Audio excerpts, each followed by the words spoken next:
Šis ir tāds labs vidējs variants, kas negrib pašu lētāko, bet negrib arī viskrūtāko zobu. Birža saucās Oaklean X Lite S, pieejama pelēkā vai tumša zilā krāsā. Viņai jau ir ekrāns, bet viņš nav skāriņjūtīgs.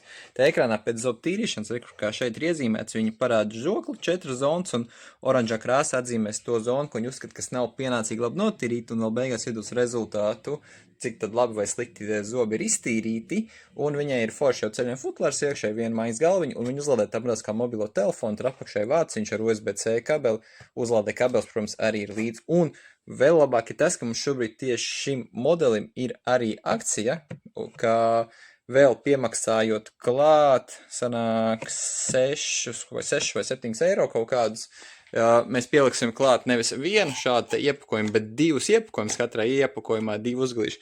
Mēs vēl pieliksim klāt līdzīgi šim te statīvu, viņi tikai priekš vienas birstes, te var ielikt zopastu, te var salikt zobu diegus vai kaut kāds statīvs, un vēl mēs pieliksim klāt mazo Marvis zobu pastu, un tas viss par riktīgi labu cenu. To var atrast mūsu internetu veiklā zem sadaļas akcijas.